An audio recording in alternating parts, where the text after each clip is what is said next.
আজকে আমি ক্লাস 9 এর আগের দিন যেটা বলেছিলাম কোঅর্ডিনেট জিওমেট্রি অর্থাৎ স্থানাঙ্ক জ্যামিতির উপর দূরত্ব নির্ণয়ের ফর্মুলা কিভাবে আসছে তা আমি দেখিয়েছিলাম। যদি ভিডিওটি পুরোপুরি দেখে থাকো আগে, তাহলে তোমরা বুঝতে পারবে কিভাবে কোঅর্ডিনেট জিওমেট্রি হয় বা দূরত্ব নির্ণয় কিভাবে করি। সেটা শুধুমাত্র 9 এর জন্য নয়, ক্লাস 11 এ যারা সায়েন্স নিয়ে পড়ছো তাদের ক্ষেত্রেও গণিতে বা ম্যাথমেটিক্সে পূর্বপাঠ বলে একটা পোর্শন রয়েছে, সেটা তোমাদের কাজে লাগবে। আজকেও আমি 9 এর যে 3টি চ্যাপ্টার রয়েছে কোঅর্ডিনেট জিওমেট্রি অর্থাৎ স্থানাঙ্ক জ্যামিতির, তার সেকেন্ড চ্যাপ্টার অর্থাৎ 19 নম্বর চ্যাপ্টার নাম্বার 19 9 এও কাজে লাগবে, যা 11 এও কাজে লাগবে। সেটা হচ্ছে স্থানাঙ্ক জ্যামিতি সরল রেখাংশের অন্তর্বিভক্ত ও বহির্বিভক্ত অর্থাৎ coordinate geometry internal and external division of straight line segment. আমরা এই চ্যাপ্টার নিয়ে আজকে আলোচনা করব। আলোচনা করার আগে একটা জিনিস তোমাদের খুব ভালোভাবে জ্ঞান থাকা প্রয়োজন, যেটা হচ্ছে ক্লাস 10 এ রয়েছে কিন্তু 9 এ তোমাদের এটার কনসেপ্ট কিছুই নেই।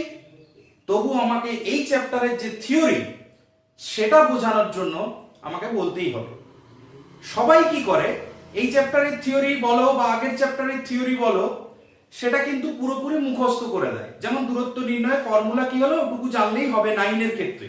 কিন্তু যেহেতু তোমরা পরবর্তী ক্ষেত্রে কেউ কেউ সায়েন্স নিয়ে পড়বে বা 11 এ পড়ছো যারা, তাদের জন্য খুবই দরকার থিওরিটা কি করে আসছে। সেজন্য আমি পুরো ডিসকাশনের মাধ্যমে সমস্ত কিছু বলছি। তো এই চ্যাপ্টারও সিমিলার ভাবে আমি কিভাবে থিওরিটা আসছে পুরোপুরি বলবো। ভিডিওটি পুরোপুরি দেখার চেষ্টা করো, তোমরা দেখবে ধারণা একেবারে তোমাদের পুরোপুরি তৈরি হয়ে যাবে।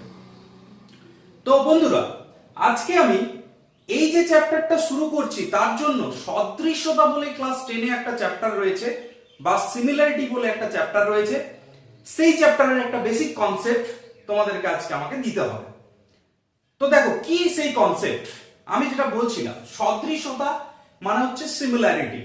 এটার আমি যদি একদম সিম্পল ভাবে বোঝাই, যে দুটো ত্রিভুজকে তুমি কেটে দিলে, সোলার ফ্রেমে তুমি কেটে দিলে, তাহলে দুটো ত্রিভুজের একটার উপর আরেকটা যদি পড়ে যায় তাহলে তারা হয় সর্বসম, একই যদি হয়ে যায়।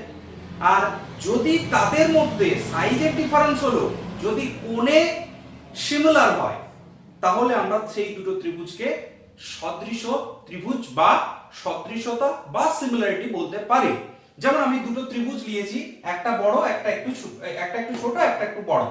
তো তারা সিমিলার কিভাবে হচ্ছে, যদি এই অ্যাঙ্গেলটার সাথে এই অ্যাঙ্গেলটা সিমিলার হয়, এই অ্যাঙ্গেলটার সাথে এই অ্যাঙ্গেলটা সিমিলার হয়, এটার সাথে এটা যদি সিমিলার হয়, তাহলে আমি দেখো একটা স্টেটমেন্ট লিখে রেখেছি, দুটি ত্রিভুজ সদৃশকোণী হলে অনুরূপ বাহুগুলির দৈর্ঘ্য সমানুপাতে থাকবে। মানে দে আর কি হচ্ছে সিমিলার, তাহলে কি তাদের যে সাইড গুলো আছে তারা প্রপোর্শনালে থাকবে।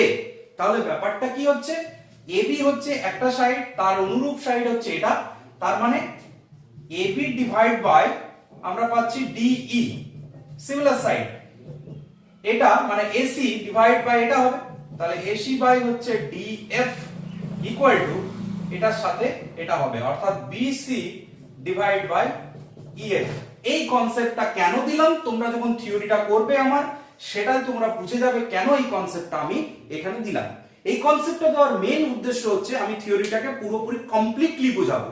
যদি ডাইরেক্ট ফর্মুলা বলে দিতাম তাহলে কোনো অসুবিধা ছিল না, কিন্তু যেহেতু তোমাদেরকে থিওরিটা আমাকে বোঝাতে হবে, সেজন্য আমি সমস্ত টাইপটা আগে বুঝিয়ে দিলাম, যে এর প্রিভিয়াস কনসেপ্ট কি। এটা না বললে কিন্তু ওটা বোঝা সম্ভব নয়। তাহলে আমরা আজকে যে বিষয়টার উপর জোর দেবো সেটা হচ্ছে দুটো বিন্দু আছে। যেমন আমি কি বলতে চাইছি দেখো, একটা লাইন সেগমেন্ট অর্থাৎ একটা সরল রেখাংশ আমি নিলাম, ধরো এটা এ দিলাম, এটা বি দিলাম। পি এমন একটা বিন্দু, এই এবি কে ডিভাইড করেছে m:n রেশিওতে। অর্থাৎ কি আমাকে বের করতে হবে যে পি বিন্দুর যে কোঅর্ডিনেট, ধরো x, y বললাম, আমি আগের দিন বুঝিয়েছিলাম যে x হচ্ছে ভুজ বা অ্যাবসিসা, y হচ্ছে অর্ডিনেট বা কোটি। তাহলে এই x আর y এর ভ্যালু যদি আমরা বের করতে চাই, যখন এই দুটো আমার গিভেন থাকবে বা এটা গিভেন থাকলো এটা গিভেন থাকলো, এটা বের করতে হলো, যেটাই করুক না কেন আমাকে কি করতে হবে, একটা থিওরি মেনে চলতে হবে। সেই থিওরিটা কি আজকে ভালো করে বুঝে নাও। তো দেখো বন্ধুরা, কি করব, আমরা প্রথমেই বের করতে যাচ্ছি অন্তর্বিভক্ত। অন্তর্বিভক্ত বা আমরা যেটাকে বলছি ইন্টারনালি কাট করছে। ইন্টারনাল কাট করছে। কে কাট করছে? না, একটা পয়েন্ট সেখানে কাট করছে। তো দেখো কিভাবে আসছে, আমরা সেই পয়েন্টটার কথাই বলছি বা ওটাকেই বের করতে চাইছি। ধরো এটা হচ্ছে এক্স ও এক্স ড্যাশ সিস্টেম, ছবিটা ভালো করে বুঝতে হবে। y ও y ড্যাশ সিস্টেম, আমরা অক্ষ দুটো আগের দিনেই ব্যাখ্যা করেছিলাম, আগের ক্লাসেই করেছিলাম।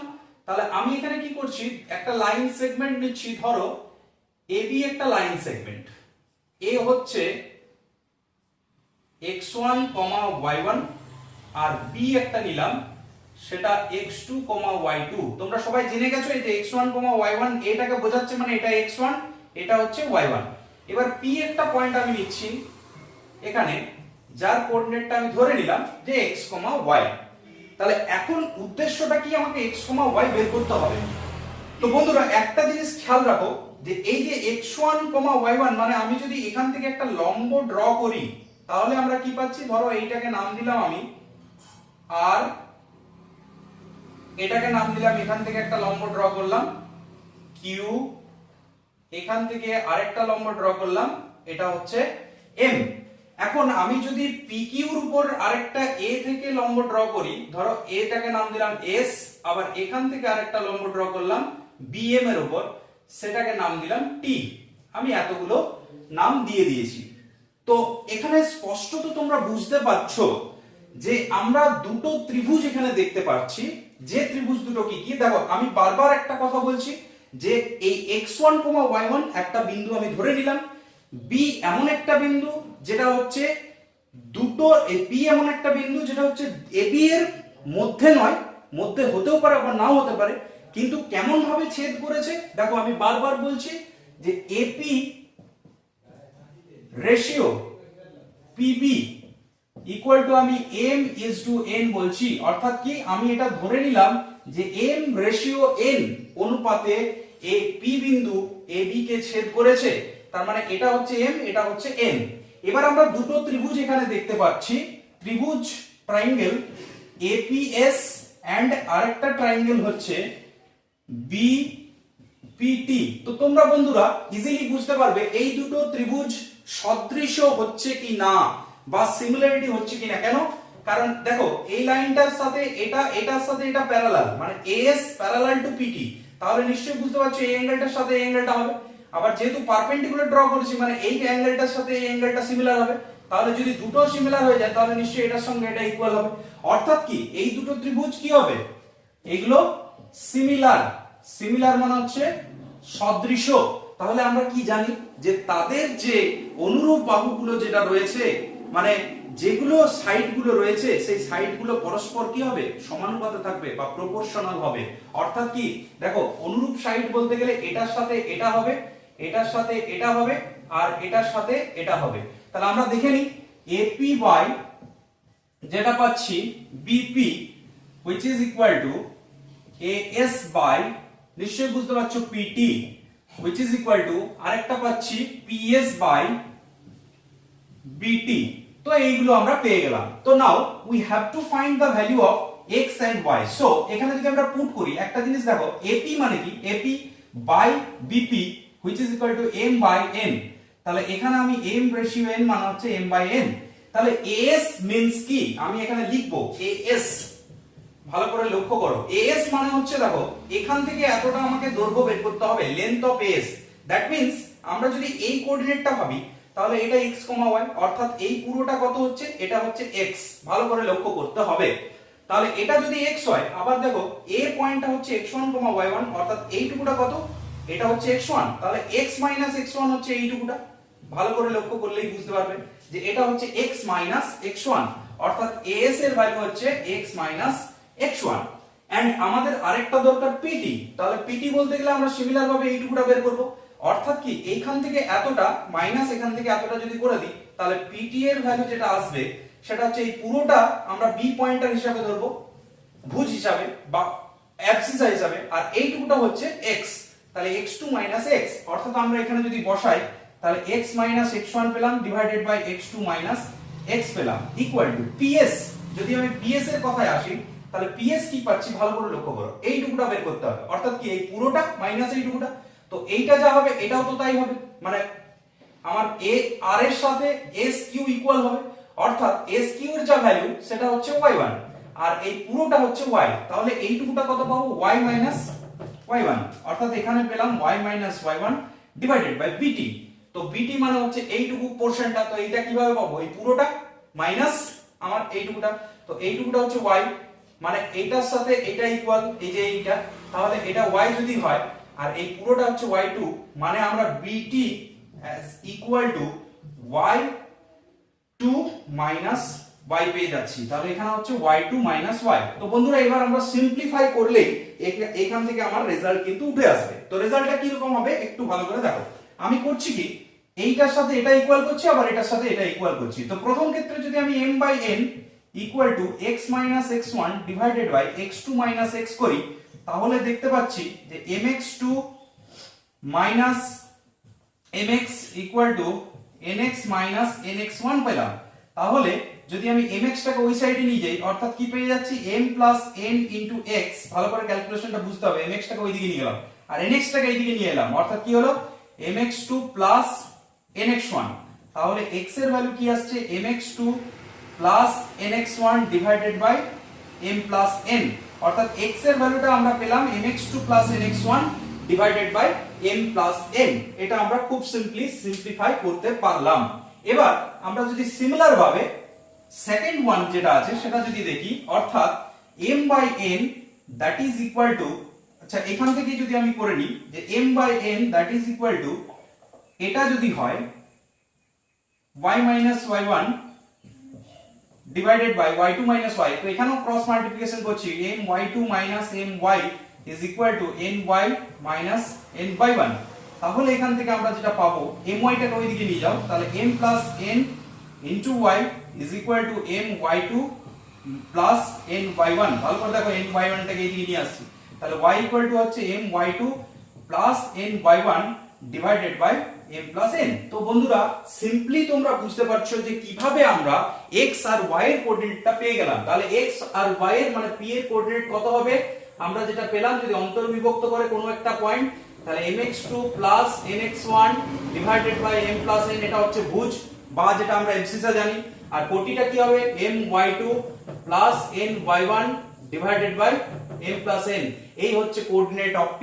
অর্থাৎ তোমার কোশ্চেনটা কি রকম, যে কোনো দুটো বিন্দুকে যদি কোনো একটা বিন্দু p যদি অন্তর্বিভক্ত করে কিভাবে m:n রেশিওতে, তাহলে আমরা যা ফর্মুলা পাবো সেটা হচ্ছে, এটা কিন্তু তোমাকে মনে রাখতেই হবে mx2 nx1 divided by m n, comma দিয়ে my2 ny1 divided by m n, অর্থাৎ এটা হচ্ছে ভুজ, এটা হচ্ছে কোটি। তাহলে বন্ধুরা এবার আমরা যদি চলে যাই বহির্বিভক্তে, তাহলে কিন্তু সিমিলার রেজাল্ট পাবো। কিন্তু তার আগে একটা কনসেপ্ট তোমাদেরকে বুঝতে হবে, যে মধ্যবিন্দু যদি হয়ে যায়, অর্থাৎ মিড পয়েন্ট যদি হয়ে যায়, এই যে রেশিও যেটা আমরা বিভক্ত করলাম n:n, সেটা যদি মধ্যবিন্দু হয়ে যায়, অর্থাৎ 1:1 যদি রেশিওতে ডিভাইড করে, যেমন ধরো মধ্যবিন্দু যদি হয়, মধ্যবিন্দু বা যেটা আমরা বলছি মিড পয়েন্ট, তাহলে মিড পয়েন্ট হিসাবে যদি ছেদ করে, যেমন কেমন হবে, ধরো ab আমি বলছিলাম, ধরো a হচ্ছে x1, y1, b হচ্ছে x2, y2, ধরো p যে বিন্দুটার কথা বলছিলাম এটা x, y ধরলাম। এবার এই বিন্দুটা কেমন রেশিওতে ডিভাইড করছে, যে 1:1 এ ডিভাইড করছে। কেন, কারণ যদি মনে করো 5:5 হয়, সেটাই তো 1:1 রিপ্রেজেন্ট করবে। তো আমি এক্ষেত্রে যা রেজাল্ট পাবো, তাহলে m এর ভ্যালু হচ্ছে 1, n এর ভ্যালু হচ্ছে 1, তাহলে mx2 মানে 1 into x2 plus 1 into x1 যদি অন্তর্বিভক্তই হচ্ছে, divided by m plus n মানে 1 plus 1 মানে 2, কমা দিয়ে my2 মানে হচ্ছে 1 into y2 plus n into y1 divided by 1 plus 1 মানে 2। তাহলে এই যে কোঅর্ডিনেট কিন্তু সব সময় এইভাবে লিখবে, স্থানাঙ্ক কোনো সময় কিন্তু ব্র্যাকেট ছাড়া লেখা যায় না, এটা খেয়াল রাখবে। তাহলে হচ্ছে কি x2 plus x1 divided by 2, y2 plus y1 divided by 2। তো এটাকে সিমিলার ভাবে তোমরা লিখতে পারো x1 plus x2 by 2, y1 plus y2 by 2। তাহলে মধ্যবিন্দু যদি হয়ে যায় তাহলে ফর্মুলা কিন্তু খুবই ইজি, এটা আমরা পেয়ে যাচ্ছি। এবার আমরা ফাইনালি যে ফর্মুলাতে পৌঁছাবো, মানে এই চ্যাপ্টারের যেটা লাস্ট ফর্ম, সেটা হচ্ছে বহির্বিভক্ত বা এক্সটার্নালি যদি ডিভাইড করে, বহির্বিভক্ত বা এক্সটার্নালি ডিভাইড করছে। কেমন ভাবে ডিভাইড করছে? এক্সটার্নালি।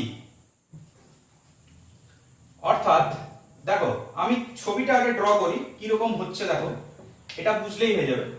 সিমিলার আমরা পিকচার ড্র করব। এটা হচ্ছে x ও x ড্যাশ, y ও y ড্যাশ। তো বন্ধুরা দেখো, আমি যদি এখানে ধরো a b একটা পয়েন্ট নিলাম, ধরো a নিলাম, এটা b নিলাম, এটা আর একটা বিন্দু p নিলাম যেটা বাইরে আছে, অর্থাৎ কি এটা হচ্ছে x, y, আর এই b এর কোঅর্ডিনেট হচ্ছে x2, y2, আর a এর হচ্ছে x1, y1। আমি যদি এরকম নিই, তাহলে সেক্ষেত্রে দেখো আমি এখান থেকে লম্ব ড্র করতে পারবো, এখান থেকে লম্ব ড্র করলাম, এখান থেকে লম্ব ড্র করলাম, একই রকম ভাবে এখান থেকে লম্ব ড্র করলাম। এটাকে ধরো আমি দিলাম q t s, এরকম দিয়ে দিলাম। এখান থেকে পারপেন্ডিকুলার ধরো এর উপর আমি দিলাম l, আর এটা দিলাম ধরো m সাপোজ। তাহলে সেক্ষেত্রে আমরা সিম্পলি এখানেও দুটো ত্রিভুজ পাচ্ছি, যে ত্রিভুজ দুটো কি হচ্ছে সদৃশ বা সিমিলার হবে। কোন ত্রিভুজ দুটো? একটা হচ্ছে দেখো এই পুরো বড় ত্রিভুজটা, অর্থাৎ triangle APL and triangle BPM। এই যে দুটো ত্রিভুজ পাচ্ছি, সেটা দেখো তুমি এই অ্যাঙ্গেলটার সাথে এই অ্যাঙ্গেলটা বলতে পারো, আবার এটা 90 ডিগ্রি তার সাথে এটা বলতে পারো, তাহলে এটার সাথে অবশ্যই এটারই যে অ্যাঙ্গেল সেটাও কিন্তু সিমিলার অ্যাঙ্গেল হয়ে যাচ্ছে। অর্থাৎ কি দুটো ট্রায়াঙ্গেল হচ্ছে সিমিলার, অর্থাৎ তাদের যে সাইড গুলো আমরা পাচ্ছি তারা প্রপোর্শনাল হবে। তাহলে কি আছে, এই বড় ত্রিভুজটার ক্ষেত্রে তুমি যদি ভাবো, তাহলে AP ডিভাইড বাই আমরা ছোট ত্রিভুজটার একই সাইড কোনটা পাবো? BP পাচ্ছি, which is equal to বড় ত্রিভুজটার ক্ষেত্রে এটা হচ্ছে AL ডিভাইডেড বাই এটা হচ্ছে মানে BM ইকুয়াল টু বড় ত্রিভুজটার ক্ষেত্রে PL ডিভাইডেড বাই PM, এটার সাথে ইকুয়াল হচ্ছে। তাহলে বন্ধুরা আমরা যদি দেখি যে রেশিওটা কি অনুপাতে ডিভাইড করছিল, আমি বারবার বলছি m:n রেশিওতে ডিভাইড করছে, অর্থাৎ a b কে ডিভাইড করছে, মানে কে ডিভাইড করছে? p প্রথমে a কে ডিভাইড করছে, মানে ap রেশিও কি bp, which is equal to always কিন্তু m:n হবে। তোমরা ভুল করো না যে এটা m এটা n, এটা নয়, আমার এই পুরোটা m ডিভাইড n, মানে bp টা হচ্ছে n আর ap টা হচ্ছে m।